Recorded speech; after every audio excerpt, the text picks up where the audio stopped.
Macherla YSRCP MLA అభ్యర్థి Pinnelli రామకృష్ణారెడ్డికి AP హైకోర్టులో ఊరట లభించింది.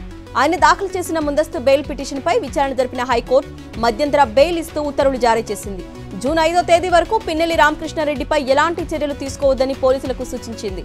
తదుపరి విచారణను వచ్చే నెల 6కు వాయిదా వేసింది హైకోర్టు. పల్నాడు జిల్లాలో ఎన్నికల్లో అల్లర్లు సృష్టించిన టీడీపీ నేతలను పోలీసులు అరెస్టు చేశారు. వీడియో ఫుటేజ్ ఆధారంగా గుర్తిస్తూ అరెస్టు చేస్తున్నారు. నమోదైన ఎఫ్ఐఆర్లు, ఫిర్యాదుల ఆధారంగా అదుపులోకి తీసుకుంటున్నారు. పల్నాడు జిల్లా వ్యాప్తంగా మొత్తం 80 మందికి పైగా నేతలను అరెస్టు చేసి నర్సరావుపేట కోర్టులో హాజరుపరిచారు పోలీసులు. మాచర్ల పాల్వాయి గేట్ పూలింగ్ బూత్లో జరిగిన గొడవకు సంబంధించి నారా లోకేష్ కు వీడియో వెళ్లడంపై దుమారం రేగుతోంది. లోకేష్ కు చేర్చింది ఈసీలోని ఇంటి దొంగలేనా అనే అంశంపై చర్చ నడుస్తోంది. పచ్చ బ్యాచ్ కంప్లైంట్ చేయడంతో ప్రెస్ మీట్ పెట్టిన సీఈఓ ముఖేష్ కుమార్ మీనా లోకేష్ ట్విట్టర్ వీడియోకు ఎలా చేరిందన్న దానిపై మాత్రం మౌనం వహించారు. తాజాగా వీడియో తాము విడుదల చేయలేదంటూ మీడియాతో చిట్ చాట్ సందర్భంగా కూల్గా చెప్పేశారు.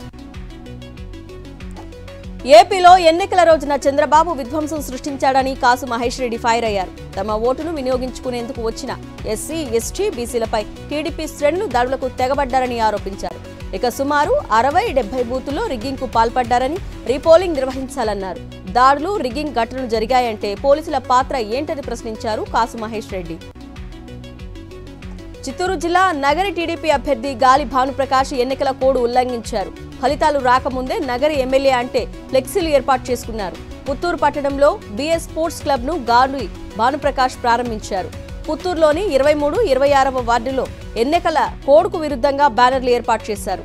దీనిపై ఎన్నికల అధికారికి వైఎస్ఆర్సీపీ నేతలు ఫిర్యాదు చేశారు. పల్నాడు జిల్లాలో టీడీపీ కార్యకర్తల అరాచకాలు కొనసాగుతున్నాయి. తాజాగా సత్తెనపల్లి మండలం దీపాలదిన్నెపాలెంలో వైఎస్ఆర్సీపీ కార్యకర్త యేసుబాబుపై టీడీపీ గూండాలు దాడికి పాల్పడ్డారు. పచ్చముఠా దాడిలో యేసుబాబుకు తీవ్ర గాయాలయ్యాయి. ఇక గుంటూరు నుంచి వచ్చిన పచ్చ మూకలే ఈ దాడికి పాల్పడినట్లు స్థానికులు ఆగ్రహం వ్యక్తం చేశారు. ఏలూరు జిల్లా ముదినేపల్లి మండలం జానకిగూడెంలో పోలీసులు కార్డన్ సెర్చ్ నిర్వహించారు. సిఐ కృష్ణకుమార్ ఆధ్వర్యంలో 2 ఎస్ఐలు, 20 మంది కానిస్టేబుళ్లు ఈ తనిఖీల్లో పాల్గొన్నారు. గ్రామంలో విస్తృతంగా తనిఖీలు నిర్వహించి సరైన పత్రాలు లేని వాహనాలను సీజ్ చేశారు పోలీసులు. విశాఖపట్నంలోని పలు ప్రాంతాల్లో పోలీసులు కార్డన్ సెర్చ్ నిర్వహించారు. బర్మా క్యాంపు, గాజువాక పరిధిలోని బొజ్జన్న కొండ ప్రాంతాల్లో తనిఖీలు నిర్వహించారు. సరైన పత్రాలు లేని 26 బైకులను పోలీసులు సీజ్ చేశారు. అక్రమంగా స్టోర్ చేసిన 52 మద్యం సీసాలను స్వాధీనం చేసుకున్నారు. అనకాపల్లి జిల్లా పాయకరావుపేటలో పోలీసులు కార్డన్ సెర్చ్ నిర్వహించారు. 4 సిఐలు, 90 మంది సిబ్బంది తనిఖీల్లో పాల్గొన్నారు. సరైన పత్రాలు లేని 66 బైక్లను పోలీసులు స్వాధీనం చేసుకున్నారు.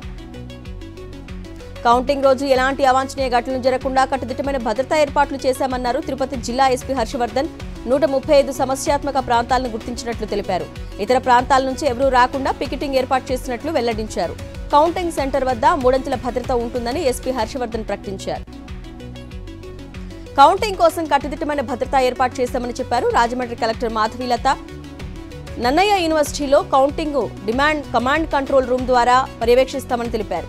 కౌంటింగ్ రోజు ఎలాంటి అవాంఛనీయ సంఘటనలు జరగకుండా ముందస్తు చర్యలు చేపట్టనున్నట్టు వివరించారు. నన్నయ్య యూనివర్సిటీ పరిధిలో కిలోమీటర్ వరకు 144 సెక్షన్ అమల్లో ఉంటుందని వెల్లడించారు. కాంగ్రెస్ ది ప్రజాపాలన కాదు, రివర్సు పాలన అంటూ బీఆర్ఎస్ ఎమ్మెల్యే హరీష్ రావు ఎద్దేవా చేశారు. మహబూబాబాద్ జిల్లా తొర్రూరులో జరిగిన పట్టభద్రుల ఎమ్మెల్సీ ఎన్నికల సన్నాహక సమావేశంలో పాల్గొన్న హరీష్ రావు కాంగ్రెస్ పై తీవ్ర స్థాయిలో విమర్శలు చేశారు. సీఎం రేవంత్ రెడ్డి కరెంటు ఛార్జీలు, భూముల రిజిస్ట్రేషన్ ఛార్జీలు పెంచుతున్నారని ఆగ్రహం వ్యక్తం చేశారు. ఖమ్మం జిల్లా కారేపల్లిలో కాంగ్రెస్ లో వర్గ విభేదాలు భగ్గుమన్నాయి. ఖమ్మం, వరంగల్, నల్గొండ పట్టభద్రుల ఎమ్మెల్సీ అభ్యర్థి తీన్మార్ మల్లన్న విజయాన్ని కాంక్షిస్తూ ఏర్పాటు చేసిన ఆత్మీయ సభలో మంత్రి పొంగులేటి, ఎమ్మెల్యే రామదాస్ నాయక్, రేణుకా చౌదరి వర్గాల మధ్య వాగ్వాదం చోటు చేసుకుంది. ఆత్మీయ సభలో పొంగులేటి వర్గానికి అధిక ప్రాధాన్యత ఇస్తున్నారని ఎమ్మెల్యే రామదాస్ నాయక్ వర్గం ఆందోళనకు దిగింది. మహబూబాబాద్ లో ఎమ్మెల్సీ ఎన్నికల సన్నాహక సమావేశంలో పాల్గొన్నారు కాంగ్రెస్ అభ్యర్థి చింతపండు నవీన్ అలియాస్ తీన్మార్ మల్లన్న. సంపదను కొల్లగొట్టి పేదల జీవితాలతో ఆడుకున్న బీఆర్ఎస్ కు ఓటేద్దామా, ప్రజాపాలన అందిస్తున్న కాంగ్రెస్ కు ఓటు వేయాలో పట్టభద్రులు ఆలోచించుకోవాలని తీన్మార్ మల్లన్న కోరారు. నిరుద్యోగుల జీవితాలతో చెలగాటమాడిన బీఆర్ఎస్ కు ఓటు అడిగే అర్హత లేదని విమర్శించారు. ఇవాటి నుంచి ఏపీ వ్యాప్తంగా ఇంటర్ సప్లిమెంటరీ పరీక్షలు జరగనున్నాయి. ఫస్ట్ ఇయర్ సప్లిమెంటరీ పరీక్షల కోసం 3,65,872 మంది విద్యార్థులు హాజరు కానుండగా సెకండ్ ఇయర్ సప్లిమెంటరీ పరీక్షల కోసం 1,37,587 మంది స్టూడెంట్స్ పరీక్షలు రాయనున్నారు. ఉదయం 9 గంటల నుంచి 12 గంటల వరకు ఫస్ట్ ఇయర్ పరీక్షలు జరగనుండగా మధ్యాహ్నం 2:30 గంటల నుంచి సాయంత్రం 5:30 వరకు సెకండ్ ఇయర్ పరీక్షలు జరగనున్నాయి. పరీక్షల కోసం మొత్తం 861 కేంద్రాలను అధికారులు సిద్ధం చేశారు. ఈ రోజు నుంచి తెలంగాణ వ్యాప్తంగా ఇంటర్ సప్లిమెంటరీ పరీక్షలు జరగనున్నాయి. మొత్తం 3,92,966 మంది విద్యార్థులు పరీక్షలకు హాజరు కానున్నారు. పరీక్షల కోసం 926 పరీక్షా కేంద్రాలను అధికారులు సిద్ధం చేశారు. ఉదయం 9 గంటల నుంచి మధ్యాహ్నం 12 గంటల వరకు ఫస్ట్ ఇయర్, మధ్యాహ్నం 2:30 నుంచి సాయంత్రం 5:30 వరకు సెకండ్ ఇయర్ పరీక్షలు జరగనున్నాయి. సింగరేణి సీఎండీ బలరాంతో Australia trade, investment commissioner Dennis Eaton భేటీ అయ్యారు. రానున్న 5 ఏళ్లలో సింగరేణి నిర్దేశించుకున్న 100 మిలియన్ టన్నుల ఉత్పత్తి లక్ష్య సాధనకు అవసరమైన టెక్నాలజీని అందించేందుకు తాము సిద్ధంగా ఉన్నట్లు తెలిపారు. ఇటు బొగ్గు ఉత్పత్తితో పాటు వ్యాపార విస్తరణ చర్యలో భాగంగా థర్మల్, సోలార్ రంగాల్లోకి విజయవంతంగా అడుగుపెట్టిందని బలరాం వివరించారు. హైదరాబాద్ ఎల్బీనగర్లో అవినీతి అధికారిని పట్టుకున్నారు ఏసీబీ అధికారులు. ఓ వ్యక్తి నుంచి ఇంటి పన్ను విషయమై 10,000 రూపాయలు లంచం తీసుకుంటున్న ఎల్బీనగర్ బిల్ కలెక్టర్ విజయ భార్గవ్ కృష్ణను ఏసీబీ అధికారులు రెడ్ హ్యాండెడ్గా పట్టుకున్నారు. డబ్బును స్వాధీనం చేసుకోవడంతో పాటు బిల్ కలెక్టర్పై ఏసీబీ కేసు నమోదు చేసింది. భద్రాద్రి కొత్తగూడెం జిల్లా చర్ల మండలం డిప్యూటీ తహసీల్దార్ భరణిబాబు ఏసీబీకి పట్టుపడ్డారు. రైతు నుంచి 20,000 రూపాయలు లంచం తీసుకుంటుండగా ఏసీబీ అధికారులు డిప్యూటీ తహసీల్దార్ను రెడ్ హ్యాండెడ్గా పట్టుకున్నారు. భరణిబాబును ఏసీబీ అధికారులు కోర్టులో హాజరుపరిచారు. నకిలీ విత్తనాలు, నిషేధిత మందులు అమ్మితే చర్యలు తప్పవని పెద్దపల్లి జిల్లా వ్యవసాయ అధికారులు హెచ్చరించారు. కాల్వ శ్రీరాంపూర్ మండలంలోని పెగడపల్లి రైతు వేదికలో విత్తనాలు, ఎరువులు, పురుగు మందుల దుకాణాల యజమానులతో అవగాహన కార్యక్రమం నిర్వహించారు. రైతులకు పలు సూచనలు చేశారు. పురుగు మందు దుకాణాల యజమానులు రైతులకు నాణ్యమైన విత్తనాలు, ఎరువులు అందించాలని కోరారు. పెద్దపల్లి జిల్లా రామగుండం కార్పొరేషన్లో నిబంధనలకు విరుద్ధంగా మట్టి తరలిస్తున్న టిప్పర్లు, భారీ యంత్రాలను రెవెన్యూ అధికారులు సీజ్ చేశారు. 2,000 మెట్రిక్ టన్నుల మట్టిని తీసేందుకు అనుమతి తీసుకున్న మల్లికార్జున బ్రిక్స్ కంపెనీ నిబంధనలకు విరుద్ధంగా మట్టిని తరలిస్తుండటంతో చర్యలు తీసుకున్నారు. అయితే ఈ దందాకు కొందరు అధికారులు సహకరిస్తున్నట్లు ఆరోపణలు ఉన్నాయి. తిరుచానూరు శ్రీ పద్మావతి అమ్మవారి వార్షిక వసంతోత్సవాలు ఘనంగా జరుగుతున్నాయి. రెండో రోజు స్వర్ణ రథోత్సవంపై అమ్మవారు భక్తులకు దర్శనమిచ్చారు. ఇక లోకమాత శ్రీ పద్మావతి అమ్మవారిని ఆరాధించడం వల్ల శారీరక, మానసిక ఇబ్బందులు తొలగుతాయని విశ్వసిస్తారు భక్తులు. తిరుమల శ్రీవారి ఆలయంలో గరుడ సేవ వైభవంగా జరిగింది. సర్వాలంకార భూషితుడైన శ్రీ మలయప్ప స్వామివారు మాడవీధుల్లో గరుడ వాహనంపై విహరిస్తూ భక్తులను కటాక్షించారు. గరుడ వాహనంపై విహరిస్తున్న మలయప్ప స్వామి వారి దర్శనంతో సప్తగిరులు గోవింద నామస్మరణతో మారుమ్రోగాయి. నిర్మల్ జిల్లా దిలావర్పూర్ మండలం కాల్వలో శ్రీ లక్ష్మీనరసింహస్వామి జయంతి ఉత్సవాలు ఘనంగా జరుగుతున్నాయి. స్వామివారి కళ్యాణం కనుల పండుగగా జరిగింది. కళ్యాణాన్ని తిలకించడానికి పెద్ద ఎత్తున భక్తులు తరలి వచ్చారు. స్వామివారి కళ్యాణం అనంతరం అన్నదాన కార్యక్రమం నిర్వహించారు.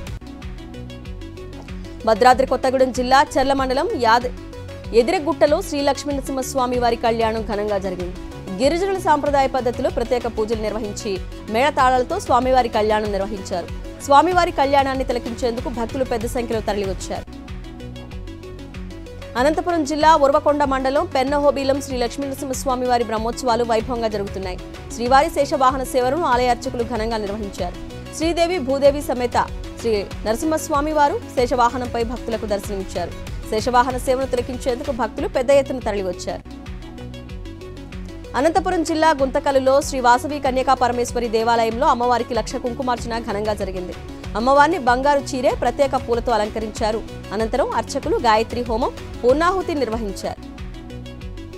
శ్రీశైలంలో వైశాఖ శుద్ధ పౌర్ణమి సందర్భంగా శ్రీ భ్రమరాంబ మల్లికార్జున స్వామి అమ్మవారి శ్రీశైల గిరి ప్రదక్షిణ కార్యక్రమాన్ని ఆలయ అధికారులు ఘనంగా నిర్వహించారు. స్వామి అమ్మవార్లకు మహామంగళహారతులు పెట్టారు. ఈ గిరి ప్రదక్షిణ కార్యక్రమంలో భారీగా భక్తులు పాల్గొన్నారు. శివనామస్మరణతో శ్రీశైలం మారుమోగింది. వైశాఖ శుద్ధ పౌర్ణమి కావడంతో శ్రీ భ్రమరాంబికాదేవి అమ్మవారికి 1,00,000 కుంకుమార్చన నిర్వహించారు. బాపట్లలో శ్రీ సుందరవల్లి సమేత క్షీర భావనారాయణ స్వామి దివ్య రథోత్సవం కరుణ పండుగగా జరిగింది. రథోత్సవానికి వేలాది మంది భక్తులు తరలివచ్చారు. స్వామివారిని దర్శించుకుని ప్రత్యేక పూజలు చేశారు. ఈ కార్యక్రమంలో బాపట్ల ఎమ్మెల్యే కోన రఘుపతి పాల్గొన్నారు. గుంటూరు జిల్లా పొన్నూరులో శ్రీ సుందరవల్లి రాజ్యలక్ష్మి సమేత శ్రీ సాక్షి భావనారాయణ స్వామి రథోత్సవ కార్యక్రమం అంగరంగ వైభవంగా జరిగింది. ఈ రథోత్సవ సేవలో దేవాలయం అనువంశిక ధర్మకర్త రాజా వాసిరెడ్డి సుధా స్వరూప్ బహదూర్ మనే సుల్తాన్, ఎమ్మెల్యే కిలార్ వెంకట రోసయ్య దంపతులు పాల్గొని ప్రత్యేక పూజలు నిర్వహించారు. శ్రీ సత్యసాయి జిల్లా కొత్త చెరువులో సంగమేశ్వరుని రథోత్సవం కరుణ పండుగగా సాగింది. ఈ వేడుకలను తిలకించడానికి వేలాది మంది భక్తులు తరలివచ్చారు. రథోత్సవం సందర్భంగా పార్వతీ సంగమేశ్వర స్వామి ఊరేగింపు కనుల పండుగగా సాగింది. అర్చకులు స్వామివారికి ప్రత్యేక అభిషేకాలు, పూజలు నిర్వహించారు. కోరిన కోరికలు తీర్చే కొంగు బంగారమైన సంగమేశ్వరుడికి భక్తులు కానుకలు సమర్పించుకున్నారు. Gajula Ramaram circle GHMC sanitation field assistant Kishan పై వేటు పడింది. కిషన్ తో పాటు మరో ఉద్యోగి ప్రణయ్ను విధుల నుంచి తొలగిస్తూ జీహెచ్ఎంసీ కమిషనర్ రొనాల్డ్ రోస్ ఉత్తర్వులు జారీ చేశారు. గత కొంతకాలంగా మహిళా సిబ్బందిని లైంగిక వేధింపులకు గురిచేస్తున్నాడు. వారితో అసభ్యంగా ప్రవర్తించిన దృశ్యాలను మొబైల్లో చిత్రీకరించి బెదిరింపులకు పాల్పడుతుండేవాడు. బాధిత మహిళలు ఉన్నతాధికారులకు ఫిర్యాదు చేయడంతో కిషన్, ప్రణయ్ జీహెచ్ఎంసీ కమిషనర్ పై చర్యలు తీసుకున్నారు. పోలింగ్ కేంద్రాల వారీగా ఓటింగ్ శాతాల వివరాలను వెబ్సైట్లలో ప్రచురించడం వల్ల ఎన్నికల యంత్రాంగం గందరగోళంలో పడుతుందని సుప్రీంకోర్టుకు తెలిపింది ఎలక్షన్ కమిషన్. వివిధ దశల్లో నమోదవుతున్న పోలింగ్ శాతాలపై ఖచ్చితమైన అధికారిక సమాచారాన్ని ఈసీ సకాలంలో ఇవ్వలేకపోవడంపై సుప్రీంలో విచారణ జరిగింది. దీనికి కేంద్ర ఎన్నికల సంఘం స్పందించింది. ఎన్నికలు జరుగుతున్న సమయంలో పోలింగ్ కేంద్రాల వారీగా డేటాను వెబ్సైట్లో వెల్లడిస్తే అది గందరగోళ పరిస్థితులకు దారితీస్తుందని పేర్కొంది. సార్వత్రిక ఎన్నికల ప్రక్రియలో 6వ దశ పోలింగ్ కు కౌంట్డౌన్ మొదలైంది. శనివారం ఓటింగ్ జరగనుండగా దాదాపు 2 నెలలుగా హోరెత్తిన మైక్లు సైలెంట్ అయిపోయాయి. చివరి రోజు ప్రచారం హోరెత్తించాయి ప్రధాన రాజకీయ పక్షాలు. 6వ దశలో 8 రాష్ట్రాలు, కేంద్రపాలిత ప్రాంతాల్లోని 58 స్థానాలకు పోలింగ్ నిర్వహించనుంది కేంద్ర ఎన్నికల సంఘం. ఢిల్లీలోని 7 లోక్సభ నియోజకవర్గాలు ఇదే దశలో పోలింగ్ జరగనుంది. హసన్ జేడీఎస్ ఎంపీ మనవడు ప్రజ్వల్ రేవణ్ణకు అల్టిమేటం ఇచ్చారు ప్రధాని హెచ్డి దేవగౌడ. మాజీ ప్రధాని హెచ్డి దేవగౌడ ఎక్కడున్నా వెంటనే వచ్చి పోలీసుల ముందు లొంగిపోవాలని స్పష్టం చేశారు. లేదంటే తనతో పాటే మొత్తం కుటుంబ సభ్యుల ఆగ్రహాన్ని చవి చూడాల్సి వస్తుందని ప్రజ్వల్ని హెచ్చరిస్తూ ఎక్స్లో లేఖ పోస్ట్ చేశారు. తన సహనాన్ని పరీక్షించొద్దన్నారు. లైంగిక దౌర్జన్యాల కేసులో దోషిగా తేలితే ప్రజ్వల్కు కఠిన శిక్ష పడాల్సిందేనని లేఖలో పేర్కొన్నారు దేవగౌడ. ఛత్తీస్గఢ్ దెంతెవాడ జిల్లా సరిహద్దు ప్రాంతంలో జరిగిన ఎన్కౌంటర్లో 7 మావోయిస్టులు మృతి చెందినట్లు ఛత్తీస్గఢ్ డిప్యూటీ సీఎం విజయ్ శర్మ తెలిపారు. మృతి చెందిన మావోయిస్టుల నుంచి పెద్ద మొత్తంలో ఆయుధాలు స్వాధీనం చేసుకున్నారని చెప్పారు. సైనికుల ఆయుధాల బలం వల్లే ఇది సాధ్యమైందని, భద్రతా దళాలకు ఇది పెద్ద విజయమన్నారు. ఎన్కౌంటర్ భారీగా పడకుండా మావోయిస్టులు లొంగిపోవాలని విజయ్ శర్మ పిలుపునిచ్చారు. బ్రిటన్ సార్వత్రిక ఎన్నికలపై వస్తున్న ఊహాగానాలకు తెరపడింది. యూకేలో ముందస్తు ఎన్నికలకు ప్రధాని సిద్ధమయ్యారు. జూలై 4న పార్లమెంటు ఎన్నికలను నిర్వహించనున్నట్టు రిషి సునాక్ ప్రకటించారు. ఈ నిర్ణయాన్ని రాజు చార్లెస్ IIIకి తెలిపానని, పార్లమెంటు రద్దుకు ఆయన అనుమతించారని వెల్లడించారు. వేసవిలో 6 వారాల్లో ఎన్నికలకు వెళ్తున్నట్లు చెప్పారు. అధికారిక నివాసం డెన్ టౌనింగ్ స్ట్రీట్లో కేబినెట్ భేటీ అనంతరం భారతీయ సంతతి బ్రిటన్ ప్రధాని సునాక్ ముందస్తు ఎన్నికల ప్రకటన చేశారు. షెడ్యూల్ ప్రకారం అయితే 2025 జనవరిలోగా బ్రిటన్ సార్వత్రిక ఎన్నికలు జరగాల్సి ఉంది. బంగాళాఖాతంలో కొనసాగుతున్న అల్పపీడనం మరింతగా బలపడుతోంది. అది తీవ్ర తుపానుగా మారి ఆదివారం సాయంత్రానికి పశ్చిమ బెంగాల్, బంగ్లాదేశ్ల మధ్య తీరం దాటే ఛాన్స్ ఉందని ఐఎండీ ప్రకటించింది. వాయుగుండం ప్రభావంతో ఉత్తర కోస్తాంధ్ర, ఒడిశా తదితర ప్రాంతాల్లో మోస్తరు నుంచి విస్తారంగా వర్షాలు కురిసే అవకాశం ఉన్నట్లు వెల్లడించింది. రాగల 2 రోజుల పాటు తెలుగు రాష్ట్రాల్లో మోస్తరు నుంచి భారీ వర్షాలు కురిసే అవకాశం ఉందని వాతావరణ శాఖ తెలిపింది. ఈ నేపథ్యంలో తెలంగాణ, ఏపీ రాష్ట్రాలకు ఎల్లో అలర్ట్ జారీ చేశారు. IPL 17లో ఫైనల్ బెర్త్ కోసం Sunrisers Hyderabad, Rajasthan Royals జట్లు తలపడనున్నాయి. ఇవాళ చెన్నైలోని చెపాక్ స్టేడియంలో జరిగే క్వాలిఫైయర్ 2 మ్యాచ్లో ఈ 2 జట్లు అమీతుమీ తేల్చుకోనున్నాయి. ఇక వరుస పరాజయాల నుంచి తేరుకున్న రాజస్థాన్ రాయల్స్ ఎలిమినేటర్ మ్యాచ్లో RCBపై గెలిచి ఉత్సాహంగా ఈ పోరుకు సిద్ధం కానుండగా, క్వాలిఫైయర్ 1లో కోల్కతా చేతిలో చిత్తుగా ఓడిన హైదరాబాద్ ఈ మ్యాచ్లో ఎలాగైనా గెలవాలని పట్టుదలగా ఉంది. దీంతో ఈ 2 జట్ల మధ్య పోరు రసవత్రంగా సాగే అవకాశం ఉంది.